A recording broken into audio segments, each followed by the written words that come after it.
Hi, I'm Doc Jenni. Join us in the Green Hornet as we travel the back roads of beautiful North Idaho.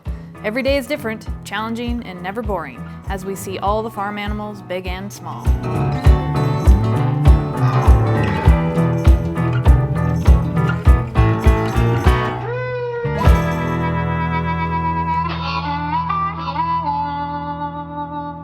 Hey, you're in the Green Hornet with Dr. Jenni and Carolyn, and we're headed to an emergency.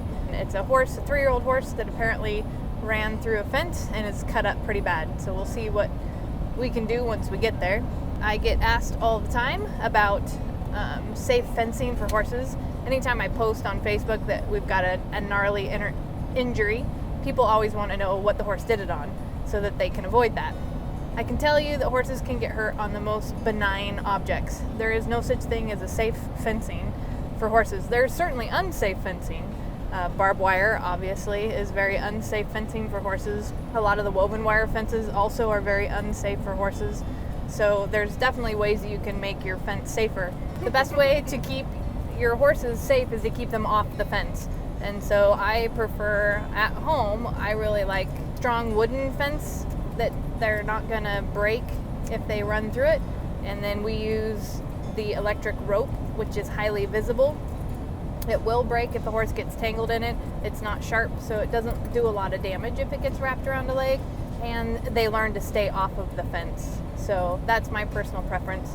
I see a lot of injuries from T-posts, and I've had some horribly graphic, nasty T-post injuries, so I don't like T-posts anywhere near my horses, but I know lots of people that use them and don't have any trouble as well. So the best bet when you're trying to choose a safe fencing for your horse is to think about how you're going to keep your horse off of the fence or keep the fence all in one piece should the worst happen and a horse runs into it.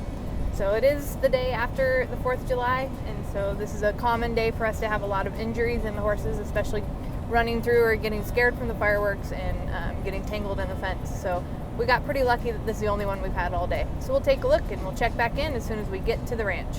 Definitely has no trouble standing on it, so that's a good thing. To be honest with you, Sue, once we get this swelling out of here and get a wrap on it, she'll be able to go back to work sooner than you think because there's very little movement here on the middle of the cannon bone. And so once we get it protected, they can go back to work and start exercising. She'll have to wear a bandage. The bandage will probably need to be on for, probably, you're looking at 4 weeks, maybe 6 weeks. But she doesn't have to be off that whole time. It just has to be protected. There's just so much caked on stuff back here. I'm just making sure that we don't have any other smaller cuts that are hiding under all this stuff. It's all right. I know. Sorry, I had to hit that spot. Good girl. A little concerned about how she's going to do for her bandage changes. I think what I'm going to do then is I'll just set this up as a 2-day poultice because I can't quite get all of this off of here. So I'm just going to poultice it off of here with the honey.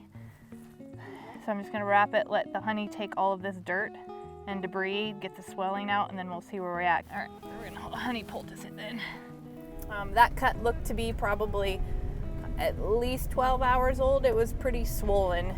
If I had to lay a bet on it, I'd say that it happened sometime last night, probably during the fireworks, would be my guess. But the owner said she saw it fairly early this morning, so unless the horse was still kind of on an adrenaline high and was walking on it, it doesn't look like it bled a lot. But today, mostly what we saw was the swelling. At this point, it becomes a bandaging job, and so we're going to help the owner to change the bandage on Monday, make sure that the little filly is going to be good for that. But it should heal up without any trouble. Once we get those wounds protected and we can keep the proud flesh from forming, then they're usually fairly easy to stay on top of. In our area, we like to use honey, and I like to use a natural organic honey. The crystallized stuff is even better just because it doesn't run down the leg when you put it on.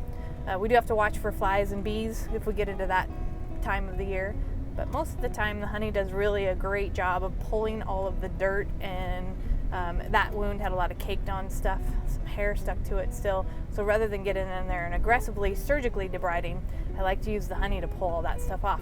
So we'll get some pictures of it on Monday when we're back out to see that one again, and then you can see the change in it. All right, that's it for now. Hey everybody, thanks for riding with us in the Green Hornet today. This is Doc Jenni signing out.